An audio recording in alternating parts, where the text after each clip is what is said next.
Jonah is a prophet. My challenges are faced one man boat. They are because of this man called Jonah, who carries a title, who is anointed, who is a prophet of God, but is the one causing problems to the people who are in the boat.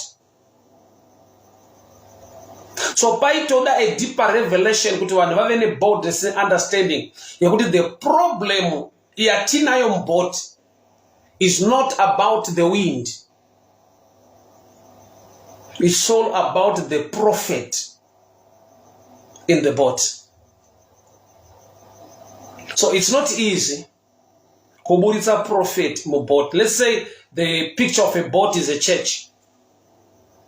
The problem in mu church is because pane error, pane sinakunaka zvikuitwa na prophet vari kuenda mu wrong direction.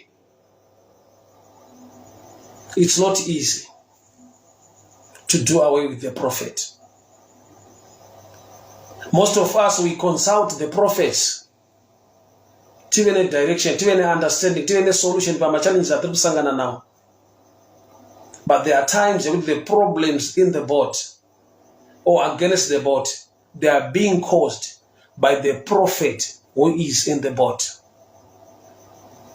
It's not easy, I know, it's not easy, it's not easy. Let's be real, guys. It's not easy to throw out the prophet.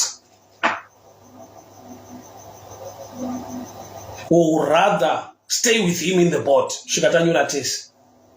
May God help us to get revelation, boldness, and understanding. Beware of wrong followers. So Jonah was not going to Tarshish. He was in the boat that was going to Tarshish. Mwari message yavaunza kwaari ndiye kuti aende ku Nineveh. So paari kuenda ku Tarshish haana kutumwa ikoko. Pane kwatumwa kwasiyana nako. Which means he was following people vari kuenda kwavanofanirwa kuenda. But because these people vamupa accommodation, vamaaccommodate, vamugamuchira, they lost a lot of goods. Vachiedza kurerutsa boat. Nekuti vatakura chisicho. He's a good man. Kana achienda the right direction. Those are not ordered to have a man of God in our midst. But the danger of a man of God in our midst, if he is going the wrong direction, the whole boat will suffer. Mark chapter 3, verse 31. There came then his brethren and his mother, and standing without, sent unto him, calling him. And the multitude set about him, and they said unto him, Behold, thy mother, thy brethren seek out for thee. And he answered them, saying, Who is my mother? Who is my brethren? And he looked around about on them which set about him, and he said, Behold my mother and my brethren, for whosoever shall do the will of God, the same is my brother and my sister and my mother.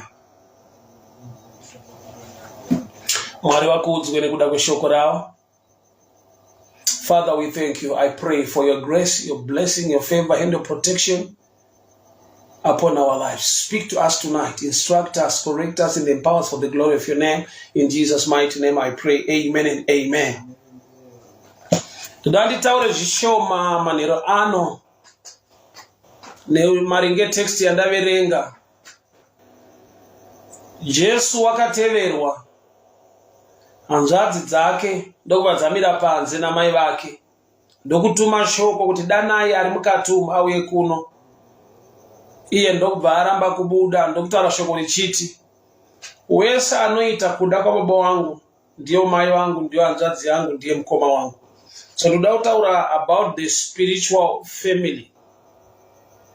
Jesu une mhuri iri kumutevera maringe the bloodline iri natural, but they lack the understanding ye mystery ye blood. Jesu mwana wa Maria, let's put it that way. Jesu wakaberekwa nemhandara Maria isina kuziva murume. Rudzi rwemunhu runobva kuna baba, kana runobva pambeu yababa. So Jesu haana kuberekwa as a product yevanhu. Jesu wakaberekwa senzira yaMwari iri kunzwa kuvanhu. So Jesu maari haisi mbeu yaJoseph, haasi werudzi rwemunhu. Wakaberekwa kuvaJudha, akava muJudha pakati pevaJudha, but by spiritual understanding he was not a Jew, nekuda kwekuti Mwari haasi muJudha. So mhuri iri kutevera Jesu iri kutevera nekuda kwekuti wakaberekwa naMaria, ivo ndokumba kwavo, ndo family yavo. So pavakasvika havana kupinda maari kuparidza maari kushumira, vakamira panze. Vanhu vakatuma shoko kuti vabereki vako, hanzvadzi dzako vari kukudana. Iye ndokubva ati aiwa vari muno, kureva kuti he was inside ministering and they wanted him out. Message yandandishumire manheru anhasi ndeyekuti beware of wrong followers. Beware of wrong followers, or beware of people who are following you but vane a hidden agenda, or kana kuti vachida kurwa nedestiny, nechinangwa, nepurpose yako. I know munhu wese kana achita chinhu as a leader anofarira kuva nevanhu vanomutevera, followers. But sometimes the devil attack you not through enemies, but through wrong followers. So you need the revelation concerning who follows you, who is close to you. Neimwe nguva wakaipa haakurwise from the other side, anokurwisa from within. An enemy within is the most dangerous enemy. Mhandu iri mukati yakagamuchirwa ndo mhandu inogona kuva nemaresults are so powerful against your life. Vanotaura nemumwe mutauro, it's a proverb, idimikira rinobva kuWestern Africa. Vanoti inda inogona kukuruma ndo inda iri muhembe yako. Inda inogona kukuruma ndo inda iri mukati mejaketi rako. Kureva kuti yauri kupa kudziya ndo inogona kuva dangerous to your life than iri outside. People of God, hear me very well. Jesu ateverwa. Vanhu vari kumutevera havana kuuya kuti vamujoine zvaari kuita, havana kuuya kuti vafare vafambe naye mune zvaari kuita, but vatevera ndokusvikomira panze. So they want him out. Iye ndokubva ati aiwa vari munhu vanoita kuda kwababa wangu, ndo hanzvadzi dzangu, ndo vakoma vangu, ndo amai vangu. Kureva kuti ane zvaari kuramba. Nyangwe vanhu vauya vaine a tag yekuti we are part of the family, is our brother, we are part of the family, tisu ana mai vake, but Jesu waramba kubuda. Kureva kuti ari kuti vanhu vauya hongu vane a tag yekuti family, but they are against what I'm doing in this house. Because vari kuda kuti atoregera kuparidza kwasho abude panze vamborileta naye. So pane imwe blockage, pane imwe challenge inouya muupenyu, kwete from the other side of the enemy, but from those who are following, from those who are close to you, from those who are accommodated to be part and parcel of your journey or of your life. Beware of wrong followers. We all like and love followers. But there is a time when the devil wants to attack you. Unoshanda never kukutera. Wawaka accommodate. Ukawapa space or room into your life. Sister Sylvia Dumbo, good evening to you. God bless you. Olinda Mukarati, I hope I find you well. God bless you. God bless you. Life Mararike, how are you doing? Say, I hope I find you well. May the good Lord bless you. So, get this picture. Vakadzi vaigara muimba imwe chete. 1 Kings chapter 3 verse 16. Vaigara muimba imwe chete. Ndo vakabirana mwana. Vaigara musame house. Kuona makugara mese kuakomodeta mumwe. Kuwirirana. Kugarisana. But mundo kubva an enemy kune mumwe. Uyu paakarara mwana wake akafa ndokubva atora wemumwe. Kureva kuti already munhu anga akaakomodeta an enemy, but haina kuuya se-enemy, yakauya as a friend. Sometimes we educate people tichiti beware of enemies, but I've realized kuti chatinofanirwa kungwarira yatakufanirwa kufamba nayo ndeyekuti beware of friends. The devil knows kuti iwe uneva unotarisira kuti they are your enemies, you are already alert, you are already aware to deal with them. But wausiri aware or alert to deal with are your friends. Judas came with a kiss to our Lord Jesus. But Jesus knew that this kind of man is part of the team, but is against the things of God. Beware of friends. Beware of followers. Ndati West Africa kune mutauro unoti inda iri dangerous ndo inda iri mujaketi mako nokuti ndo inogona kukuruma uchiprovide warmth uchipa kudziya, but inda inokuruma inda iri muhembe mako. Isiri muhembe mako haigone kukuruma. Jesu wakateverwa. Mark 3. Jesu wakateverwa. Vanhu vari kumutevera havasi kuda kuti akontinue nekuita basa nekuparidza zvaakadanirwa zvaakainga panyika. Vari kumutevera kuti abude mumba mune zvaari kuita auye pati. Asi iye unosvika paanoramba ari mumba otaura izwi rekuti vari muno vanoita kuda kwababa wangu ndo vakoma vangu ndo hanzvadzi dzangu. These people came, they were following him. That's Mark chapter 3 from verse 31. There came then his brethren and his mother, standing without, sent out to him, calling him. And the multitude sat around him, and they said unto him, Behold, thy mother and thy brethren seek out for thee. And he answered them, saying, Who is my mother? Who is my brethren? And he looked around on them which sat around him and said, Behold my mother and my brethren. For whosoever shall do the will of God, the same is my brother and my sister and my mother. Zvinoda kuti Jesu waramba kubuda panze, ari kuramba achiminista achishumira kuvanhu vari mumba vakamukomberedza. Aramba kugamuchira kuteverwa, kunorwa nemission nebasa raari kufanirwa kuita. Beware of friends. Beware of friends.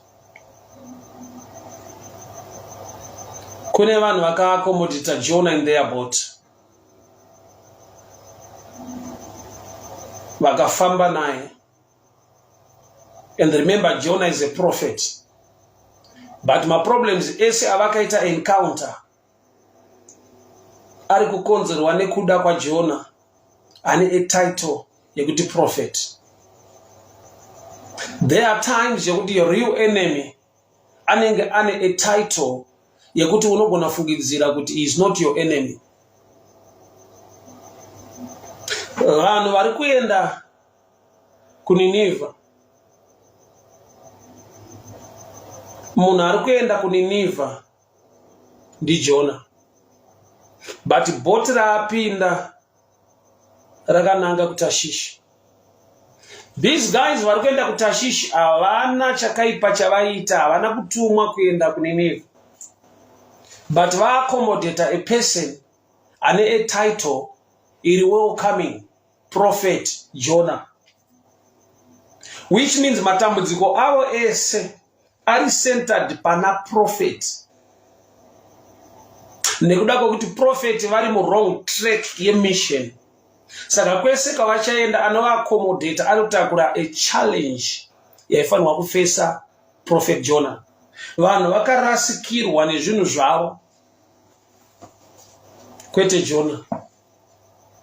Vanhu vamutakura vamaaccommodate ndo vari kurasikirwa nezvinhu zvavo,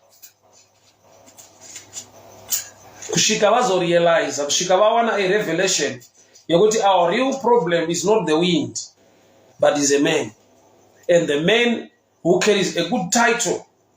Hakuna asingade a prophet in his life, but there are times yekuti the prophet is the problem in your life, and it takes a revelation to get boldness to throw him out of the boat. Yo. Andizive kana ndiri kunzwika zvakanaka ipapa. But there are times yekuti the problem iri kubva pamunhu wanofungidzira kuti ndiye angangodaro achifanirwa kusolve the problem.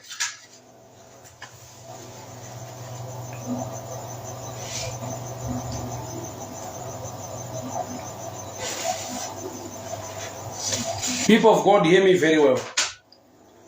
Challenge iri mubot iri kukonzerwa kwete nemhepo, but nekuda kwemurume unonzi Jonah. Who is Jonah? He's a prophet. And it's not easy, it's very hard kuti munhu agone kumachua nekudiscover kuti my problems ari kubva pane the prophet wandaaccommodator in my life. You know, throwing out Jonah is throwing out a prophet. Yet we need a prophet. But when the prophet becomes the problem, it's not easy to cast out the prophet. Wow. Problem yevanhu haisi yekuti pane chavatadza, but vatakura chaMwari chiri kufamba wrong side. Makatabosha. Jonah ndiye atumwa kuNineveh. Varume vari kuenda kuTashishi havasi wrong, but on their way ndo vanorasikirwa negoods, nezvinhu zvavo, nezvinhu zvavainazvo mubhoti ravo. Havasi kurasikirwa negoods nezvinhu zvavo nekuda kwekuti vari wrong direction yavatora, but vane chavatakura vari right direction chaakuvapa loss. But ichocho hachisi easy kudila nacho, because Jonah is a man of God. Jonah, he carries a title, but he's causing problems to the people who are going their own way. I'm sure you all understand. But when the prophet becomes the problem, it takes a revelation to get boldness. Continue the prophet. But sometimes we consult the prophet kutiregere kunyura. But there are times yekuti taakutongo nyura nekuti we are carrying the prophet. Tiri mu right direction, but tatakura a wrong person in the boat. Makatabosha libasayande. I don't know if you can hear me. Text yandi 9 us. I see yekuti beware of enemies. Yekuti beware of friends. Beware of those that are close to you. They will always follow you. They will always like you. But their agenda is to stop you from what you are doing. Nekuda kuti pavakatevera Jesu avana kujoina, avana kupinda mumba maari kuparidza. Bhaibheri rinoti zvanzi akatoudzwa nevanhu vari mumba kuti vakoma vako, mai vako nehanzvadzi dzako, they want you outside, vari kukuda panze. Iye ndokubva ati aiwa vari muno vanoita kuda kwababa wangu, vari muno vanoita kuda kwababa wangu, ndo hanzvadzi dzangu, ndo vakoma vangu. Which means I've got a family isiri mu natural realm, but iri mu spiritual understanding. Remember, na boy explain, I'll explain again. Jesu wakaberekwa ne Mandala Maria. Jesu aasi mwana wa Joseph. Rudzi rwemunhu runobva kuna baba, runobva kuna amubereka, runobva kumbeu kuna baba. So Jesu rudzi rwake harusi munatural. Although nekuda kwe lack of understanding yaiva nevanhu, vaingoti sezvo akaberekwa mumba maMaria na Josefa, ndewe rudzi rwaana Maria na Josefa. No. Angel Gabriel unoti, the Holy Ghost to overshadow you. Mweya mutsvene uchava pamusoro pako uchava nemwana. So rudzi rwaJesu harusi mu natural understanding. Nokuti ukazviverenga naturally, Joseph ari mu relationship na Maria na Mary, but denga rinotaura kwaari kuti usamubata, stay away from her. So instruction yakapiwa Joseph isina vamwe vazhinji vakagone kuiunderstanda. Chaplain muchabaiwa, may the good Lord bless. So let me finish this way. Jonah is a prophet. My challenges are faced nevanhu muboti. They are because of this man called Jonah, who carries a title, who is anointed, who is a prophet of God, but is the one causing problems to the people who are in the boat. So paitoda a deeper revelation kuti vanhu vave neboldness and understanding yekuti the problem yatinayo mboat is not about the wind. It's all about the prophet in the boat. So it's not easy kuburitsa prophet mu boat. Let's say the picture of a boat is a church. The problem in mu church is because pane error, pane sinakunaka zvirikuitwa na prophet vari kuenda mu wrong direction. It's not easy to do away with the prophet. Most of us, we consult the prophets. Tive ne direction, tive ne understanding, tive ne solution pa ma challenges atiri kusangana now. But there are times with the problems in the boat or against the boat, they are being caused by the prophet who is in the boat. It's not easy, I know, it's not easy. It's not easy. Let's be real, guys. It's not easy to throw out the prophet. Or rather, stay with him in the boat. May God help us to get revelation, boldness, and understanding. Beware of wrong followers. So Jonah was not going to Tarshish. He was in the boat that was going to Tarshish. Mwari message yavaunza kwaari ndeye kuti aende ku Nineveh. So paari kuenda ku Tarshish haana kutumwa ikoko. Pane kwaatumwa kwaasiyana napo. Which means he was following people vari kuenda kwavanofanirwa kuenda. But because these people vamupa accommodation, vamuaccommodate, vamugamuchira, they lost a lot of goods. Vachiedza kurerutsa boat. Nekuti vatakura chisicho. He's a good man. Kana achienda the right direction. Those are not ordered to have a man of God in our midst. But the danger of a man of God in our midst, if he is going the wrong direction, the whole boat will suffer. People of God, hear me very well. Jesu wakateverwa na mai vake, koma vake, nevaning'ina vake. Shoko rikauya mumba maari kuparidza kuti mutaurirei kuti hanzvadzi dzako, mama vako vari panze vari kukuda. Haana kuregera zvaanga achiita. Otherwise, akashifta vhangeri rake akapa vanhu this understanding and challenge us. Kuti vari munhu varinoita kuda kwababa wangu, they are part of my family. Kureva kuti vari panze, no matter ivo vanozvitora sekunge we are connected naturally, but the real family is in doing, not just following, is in doing. Amene kana ndichinzwika ipapa.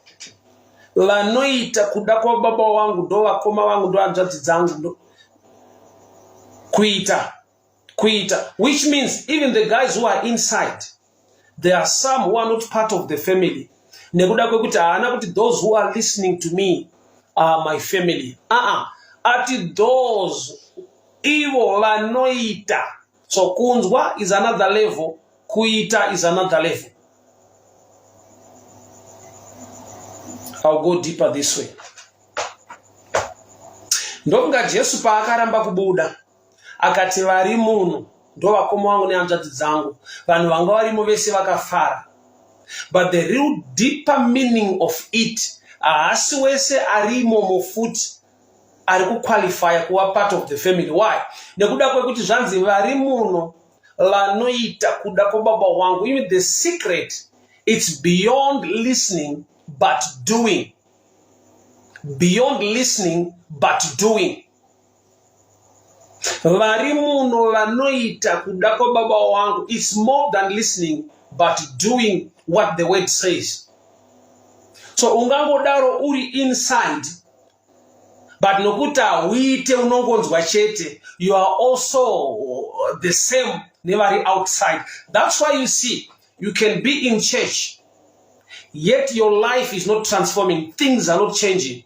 And you begin to wonder, could I go to church, but how come zvinasuflowa zvakanaka?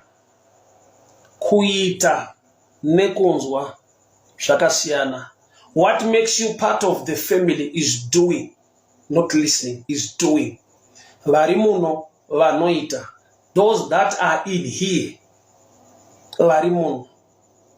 Those who act according to the word, those who act according to the word, vanoita zviri maringe shoko. So the challenge we have, the people, they think they belong to the family of Jesus by just being a church member. No. The doing part makes the difference. Bashogorandaya narumanera nasi. Ndekuti beware of followers or beware of friends. Vanhu vatevera Jesu havana kutevera on a bad note. Vatevera vaine pfungwa yekuti tiri kuteverawo wekwedu. But mukutevera kwavo varuda kuti aregere zvaari kuita kuti abude panze avaatende, nokuti shoko rapinda mukati kuti kune vanhu panze apa. Jesu ndovati aiwa ndaakumbodhila nevari muno vanoita kuda kwaBaba. So I challenge you tonight.